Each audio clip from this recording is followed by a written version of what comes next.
তখন মধ্যরাত্রি। প্রসাদ ঘুম থেকে উঠে টর্চ লাইট জ্বালায়। হ্যাঁ গো, এটার এখন কি প্রয়োজন? জানি না কোন সময় আবার ওই অহংকারী বলদটা এসে হামলা করে দেয়। শারদা, ওই বলদের ভয়ে আমরা ঘরে আছি। ওদিকে চাষের জমি পুরো শুকিয়ে গেছে, চাষের ফসল নষ্ট হচ্ছে। আমরা কি খাবো তুমি বলো? তুমি যা বলেছ তা সঠিক, কিন্তু বেঁচে থাকাটাও তো বড় কথা। যদি আমি মরেও যাই তাহলে অন্তত ফসলটা পাবে। 1 বছর অবধি কিছুই কিনতে হবে না, সেটাই যথেষ্ট। অন্তত সেই চালটাকে ফুটিয়ে একটু নুন লঙ্কা দিয়ে খেয়ে বাঁচতে তো পারবে।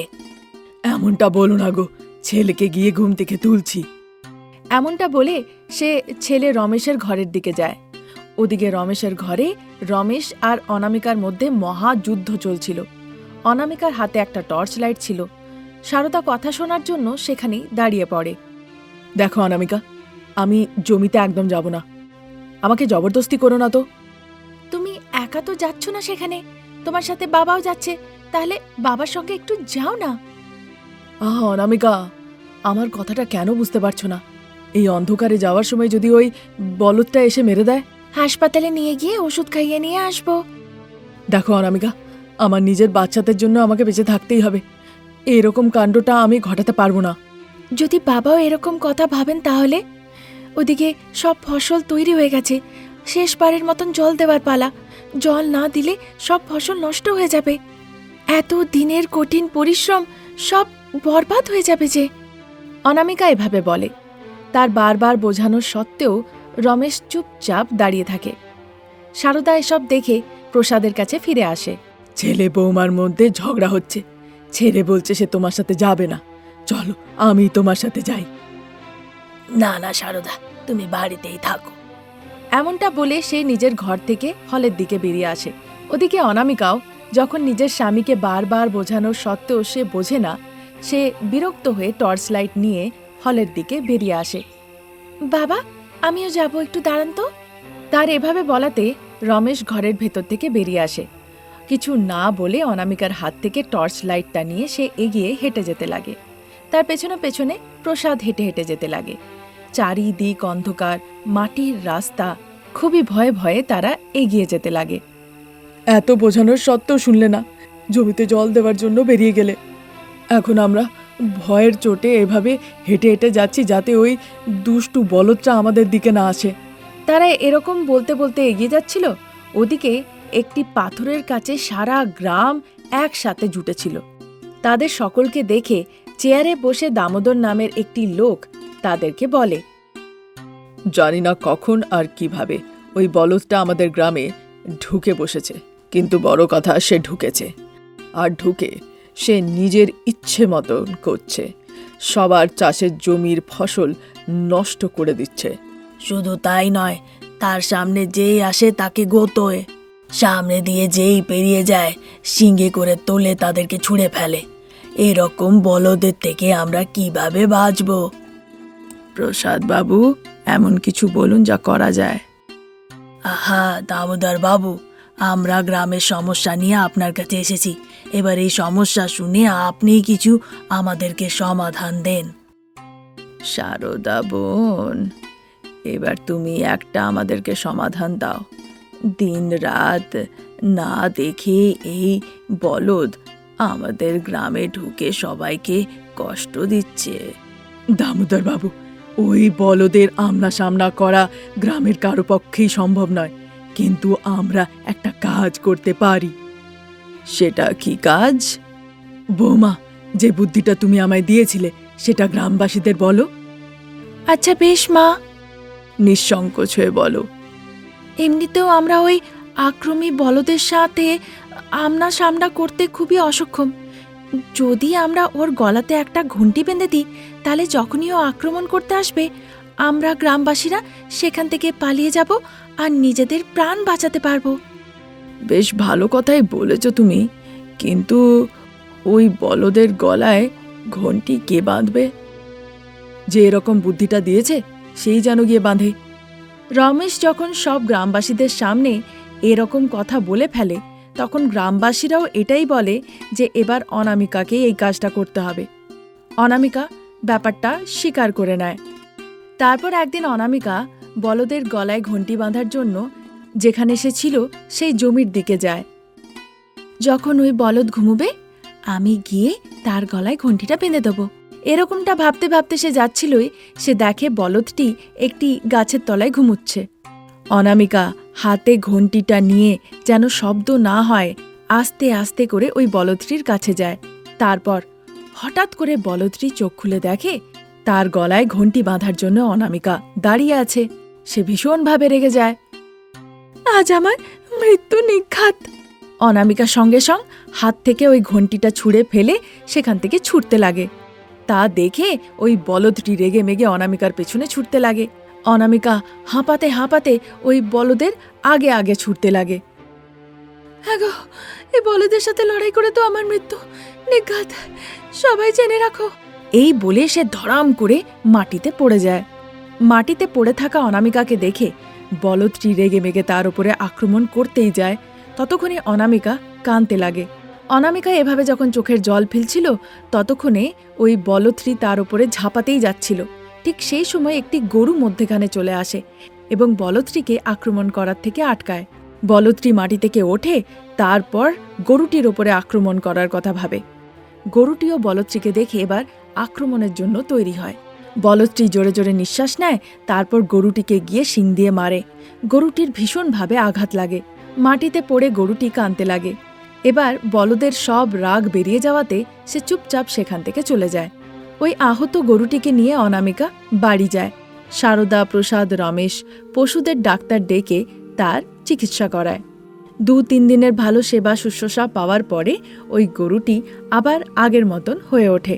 অনামিকা সেই গরুটিকে গোমাতা বলে তার পুজো করে। একদিন সারদা আর অনামিকা খুব ভয়ে ভয়ে নিজেদের চাষের জমির দিকে হেঁটে যাচ্ছিল। সেখানে গিয়ে দেখে ওই বলদটি তাদের জমির সব ফসলকে নষ্ট করছে। তা দেখা মাত্রই সেই বলদের চোখ থেকে নিজেদেরকে বাঁচিয়ে তারা ভয়ে ভয়ে বাড়ি ফিরে আসে। হাঁপাতে হাঁপাতে এসে তারা উঠোনে বসে পড়ে। ঠিক সেই সময় গরুটি সেখানে ঘাস খাচ্ছিল। ও মা, ওই অহংকারী বলদ তো আমাদের জমির সব ফসল নষ্ট করে দিচ্ছে। এবার আমরা কি খাবো? ঘাস বৌমা। তারা এই ব্যাপারটা নিয়ে চর্চা করছিলই ততক্ষণে প্রসাদ আর রমেশ ভেতর থেকে বাইরে বেরিয়ে আসে। বেরিয়ে এসে তারা দুজনে জানতে পারে যে তাদের ফসল কিভাবে নষ্ট করা হচ্ছে। তা শুনে তারা খুব চিন্তিত হয়ে পড়ে। গরুটি কিন্তু তাদের এই কষ্ট আর দেখতে পাচ্ছিল না। সেই রাতে বাড়ির সব সদস্যরা কিছু না খেয়ে রাত্রেবেলায় ঘুমিয়ে পড়ে। সেই অহংকারী বলদ তাদের বাড়ি অবধি পৌঁছে যায়। সে দেখে ওই গরুটি ওখানেই বাঁধা আছে। রেগে মেগে ওই গরুটির ওপরে আক্রমণ করার জন্য বলদটি আগে বাড়ে। সঙ্গে সঙ্গে ওই গরুটি একটি দেবীর রূপ ধারণ করে। তা দেখে ওই বলদটি দেবীর সামনে এসে তাকে প্রণাম করে আর সেখান থেকে চলে যায়। পরের দিন অনামিকা যখন ওই গৌমাতার পুজো করতে যায়, হঠাৎ করে গৌমাতা দেবীর রূপ ধারণ করে। অনামিকা, আজকের পর থেকে ওই বলদটি তোমাদের আর গ্রামবাসীদের আর কখনো কষ্ট দেবে না। তোমার অনেক ধন্যবাদ মা। অনামিকা, যখন থেকে আমার আঘাত লেগেছে তুমি আমাকে সন্তানের মতন দেখেছ। তোমার মাতৃস্নেহ দেখে আমি যে খুব মুগ্ধ। তোমার এই সেবা দেখে আমি খুব প্রভাবিত। বলো, তোমার মনে কি ইচ্ছে? নিশ্চয়ই পূর্ণ হবে।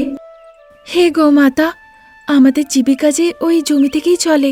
আমরা ওই জমিতে চাষবাস করেছিলাম, কিন্তু ওই অহংকারী বলদ আমাদের সব ফসল নষ্ট করে দিয়েছে। আমার শাশুড়ি, শ্বশুর মশাই, আমার স্বামী এই নিয়েই খুব চিন্তিত যে এবার আমাদের জীবনযাপন কি করে হবে। হ্যাঁ অনামিকা, তা দেখে তো আমারও খুব মনে মনে কষ্ট হচ্ছে এবং সেই জন্যই আমি তোমাকে বলছি আমার কাছে একটা আশীর্বাদ চাইতে। এভাবে জিজ্ঞাসা করাতে অনামিকা বুঝে উঠতে পারে না সে দেবী মায়ের কাছে কি আশীর্বাদ চাইবে। সে অবাক হয়ে তাকিয়ে থাকে। অনামিকা, চলো আমরা দুজনে ওই চাষের জমিতে যাই। যতদিন তুমি জীবিত থাকবে ওই জমি তোমারই থাকবে আর ওই বলদ ওই জমির রক্ষণাবেক্ষণ করবে। এই বলে দেবী মা সেখান থেকে অদৃশ্য হয়ে যান। তার সাথে সাথে গরুটিও অদৃশ্য হয়ে যায়। অনামিকা হাত জোর করে প্রণাম করে এবং ঘরের ভেতরে চলে যায়। মা, বাবা, ওগো শুনছো? কি হয়েছে বৌমা? কেন এত আনন্দিত মা? কি হয়েছে মা? বলো অনামিকা, গরুর পুজো করে তুমি আবার গুপ্ত ধন পেয়ে গেলে নাকি? গোমাতা তার থেকেও অনেক কিছু বেশি দিয়েছে। তারপর অনামিকা, সারদা, প্রসাদ, রমেশকে পুরো গল্পটা খুলে বলে।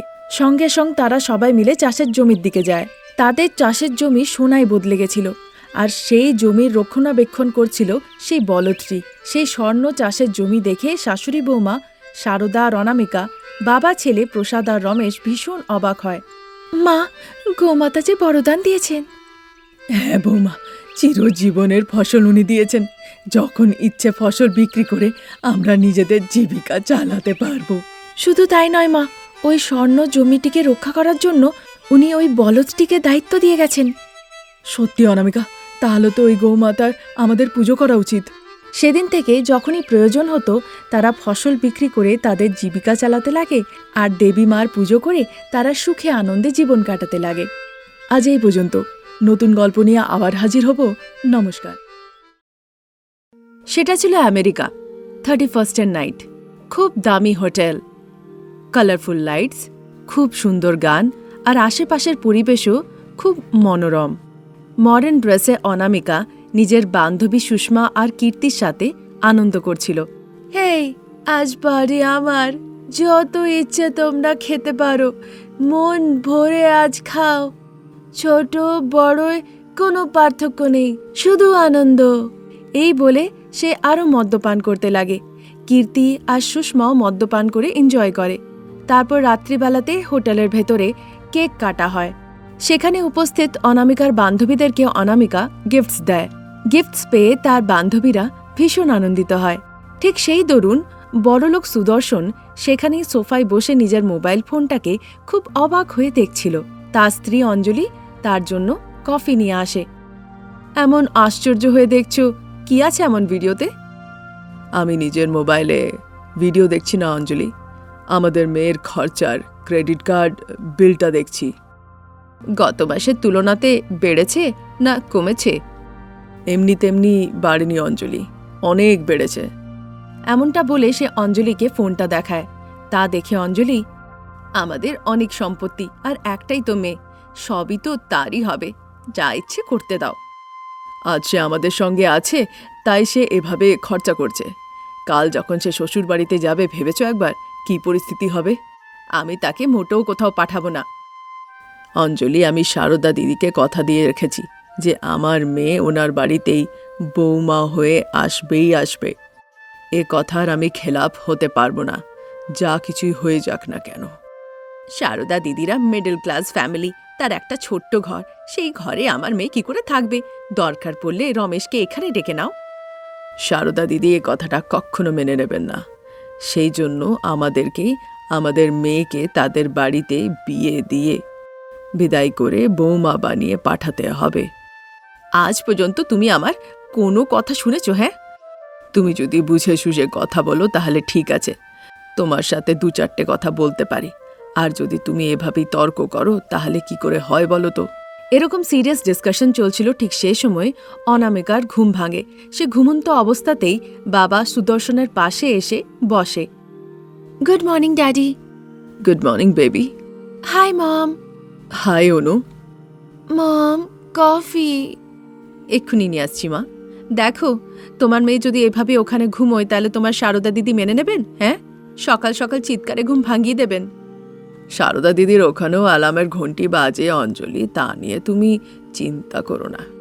আমাদের এখানে এ দামি দামি কফি খায়, তোমার ওখানে গেলে সে এত দামি দামি কফি পাবে? সেখানকার অনুযায়ী তারাও দামি কফি খায় অঞ্জলি। তোমাকে কোনো কথা বলা বোঝানো সব কিছু বেকার। এ কথা বলে অঞ্জলি সেখান থেকে চলে যায়। ড্যাড, তোমাদের তর্ক শুনে মনে হচ্ছে আমাকে ইন্ডিয়া পাঠিয়ে দেবে। ইয়েস বেবি, তোমার শাশুড়ি সারদার বাড়িতে। শুধু শাশুড়ি মা সারদা কেন, আমার স্বামী রমেশও তো হবেন। তাহলে তুমি রামকে বিয়ে করতে রাজি তো? ইয়েস ড্যাড, আমার রামকে ভীষণ ভালো লাগে। তাহলে কালকেই আমরা ইন্ডিয়া যাই। Sure dad. দুজনের মধ্যে এই বলাবলি হচ্ছিলই ততক্ষণে অঞ্জলি কফি নিয়ে আসে।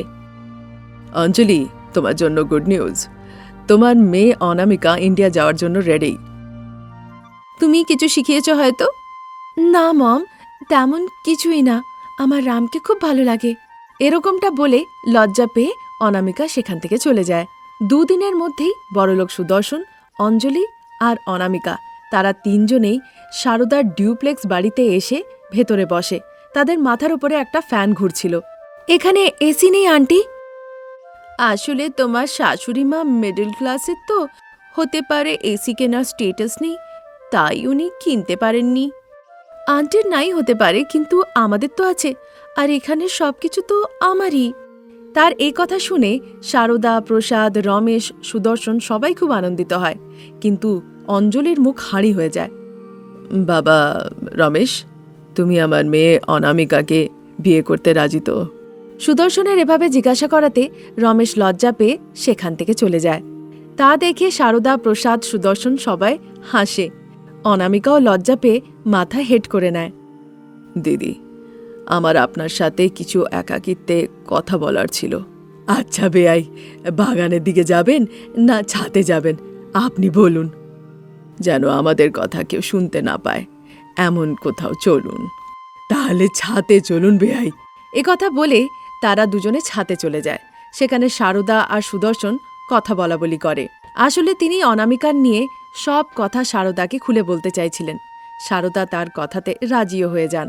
তারপর এক সপ্তাহের মধ্যেই অনামিকা আর রমেশের ফাংশন হল বুক করে বিশাল বড়ভাবে বিয়ে হয়। এবার মডার্ন অনামিকা আর মডার্ন অনামিকা নেই, একজন মিডল ক্লাস বাড়ির বৌমা। তাই অনামিকা এখন থেকে মিডল ক্লাস বৌমার মতন শাড়ি পরে রেডি হয়ে যায়। নিজের মেয়েকে এভাবে শাড়ি পরে সাজতে দেখে সুদর্শন ভীষণ আনন্দিত হন। কিন্তু অঞ্জলির যেহেতু ইচ্ছে ছিল না মিডল ক্লাসে নিজের মেয়েকে পাঠাতে, তাই তার মুখ হাড়ি হয়ে যায়। বায়নু, মনে রেখো, তোমার শাশুড়ি মা সারদা আমার দুঃসম্পর্কের বোন হন। উনি যা বলবেন ওনার কথা শুনবে, কেমন? এরকমটা সুদর্শন বলেন। তারপর অনামিকাকে ছেড়ে তিনি আমেরিকা ফিরে যান। এদিকে সারদা যেভাবে রান্না করতে বলে, ঘরের কাজ করতে বলে, অনামিকা ঠিক তেমনটাই করতে লাগে। একদিন শাশুড়ি বৌমা যখন বাজারে যাচ্ছিল তরিতরকারি আনতে, ঠিক সেই সময় অনামিকা পাশেই একটা দামি গয়নার দোকান দেখতে পায়। মা চলুন এখানে শপিং করি। ও বাবা বৌমা, এই যে ভীষণ দামি দোকান, আমাদের মতন মিডল ক্লাস লোকেদের দূর থেকে এসব দেখতে ভালো লাগা উচিত। ভেতরে গিয়ে কেনা যে আমাদের পক্ষে সম্ভব নয়। ইচ্ছে থাকলে কেনা যেতেই পারে মা। এমনটা করো না মা, আমাদের এখন এসব জিনিসের প্রয়োজন নেই। রবিবার বাজার লাগবে, তখন সেখানে গিয়ে আর্টিফিশিয়াল গয়না কিনে আমরা তখন নিয়ে আসব। চলো। কথা শুনে অনামিকার মুখ হাঁড়ি হয়ে যায়। চলো বৌমা। কথা বলে সারদা আগে আগে হেঁটে যেতে লাগে আর অনামিকা তার পিছু পিছু যেতে লাগে। সেখান থেকে কিছু দূর যাওয়ার পরে অনামিকা কাঁচের গ্লাসের ভেতরে বিভিন্ন আলোর মধ্যে টাঙানো সুন্দর জামাকাপড়ের শোরুম দেখতে পায়। জামাকাপড়ের দোকান দেখে অনামিকা ভীষণ আনন্দিত হয়ে ওঠে। দোকানটি দেখা মাত্রই অনামিকার ইচ্ছে হতে লাগে যে সেখানে কি কি আছে একবার গিয়ে সে দেখবে, আর পছন্দ হলে কিছু সে কিনবে। মা, আমরা জামাকাপড়ের দোকান তো যেতেই পারি। না না বৌমা, এটা তো খুব দামি শোরুম গো। এখানে একটা জামার যত দাম হবে, আমাদের ঘরের পাশের ছোট দোকানে সেখান থেকে নিলে 3-3টে শাড়ি হবে, আর খুব ভালো ভালো শাড়ি পাওয়া যায়। ওই শাড়িগুলো তুমি পরলে না খুব সুন্দর দেখতে লাগবে বৌমা। তেমনটা নয় মা, আপনি টাকা নিয়ে একদম ভাববেন না। বাবা আমাকে কার্ডস দিয়ে গেছেন, যখন প্রয়োজন হবে খরচা করার জন্য। তোমার বাবা সেই কার্ডগুলো দিয়ে গেছেন এমার্জেন্সিতে ব্যবহার করার জন্য। যদি ভাবো হঠাৎ করে অসুস্থ পড়ো আর আমরা টাকার ব্যবস্থা না করতে পারি, তাহলে সে সময় ওই কার্ডগুলো ব্যবহার করার জন্য। কি মা, আপনি প্রত্যেকটা জিনিসে কিছু না কিছু বাহানা দিয়ে দিচ্ছেন। তাই যদি হয়, আপনি 31st নাইট কি করে সেলিব্রেট করবেন একটু বলুন দেখি। তাতে বলার কি আছে, আমরা বাড়িতে মানাবই। এসব কথা বলে অনামিকাকে সে বাড়ি নিয়ে আসে। দেখতে দেখতে এক সপ্তাহ কেটে যায়। সেদিন 31st নাইট, সবাই জেগেছিল। ঠিক 12টার সময় রমেশ একটা কেক নিয়ে আসে আর এনে হলের সেন্টার টেবিলে সেটা রেখে দেয়। সারদা, ঠিক রাত্রের 12টা বাজছে। বৌমা চলো কেক কাটো। এরকম বলাতে অনামিকা কেকের ওপরে লাগানো ক্যান্ডেলসগুলোকে ফু দিয়ে নেভায়। সকলেই হ্যাপি নিউ ইয়ার আর বাই বাই ওল্ড ইয়ার বলে হাততালি দিতে লাগে। অনামিকা এবার কেকটা কাটো। এভাবে রমেশের বলাতে অনামিকা কেক কাটে। রমেশ কেক নিয়ে অনামিকার মুখে লাগিয়ে দেয়। কেকের একটা টুকরো নিয়ে সে অনামিকাকে খাইয়ে দেয়। তারপর সে অনামিকাকে সঙ্গে করে নিয়ে বাড়ির বাইরে বেরিয়ে আসে। অনামিকাকে যেন ভালোভাবে সুস্বাগত জানানো হয়, তাই জন্য সে অনামিকাকে অনেক বাজি এনে দেয়। অনামিকা সেসব বাজি দেখে ভীষণ আনন্দিত হয় আর একটা একটা করে জ্বালাতে লাগে। ফটকার রোশনিতে যেন আকাশ উজ্জ্বল হয়ে ওঠে আর তা দেখে সকলেই খুব আনন্দিত হয়। আর এভাবে বড়লোক অনামিকার মিডল ক্লাস শ্বশুরবাড়িতে এরকমভাবে 31st নাইট সেলিব্রেট হয়। অনামিকা যখন নিজের বড়লোক মা বাবার কাছে ছিল তখন খুব বড়ভাবে সে প্রত্যেকটা উৎসবকে সেলিব্রেট করত। কিন্তু যেদিন থেকে সে নিজের শ্বশুরবাড়িতে আসে, শ্বশুরবাড়ির আর্থিক পরিস্থিতির কথা জানতে পারে, তখন থেকে সে তাদের মতো হয়েই উৎসব মানাতে শুরু করে। বড়লোক বাড়িতে জন্ম নিয়েছি বলে যে অহংকার অনামিকা কখনোই কাউকে দেখায় না। যেরকম তার বাবা যাবার সময় বুঝিয়ে গেছিল, অনামিকা কখনোই নিজের শ্বশুরবাড়িতে কোনো রকমের কোনো অশান্তির সৃষ্টি হতে দেয় না আর সবার সাথে মিলে মিশে আনন্দে জীবন কাটাতে লাগে। আজকের গল্প বড়লোক বৌমার 31st সেলিব্রেশন। নতুন গল্প নিয়ে তাড়াতাড়ি হাজির হব। নমস্কার।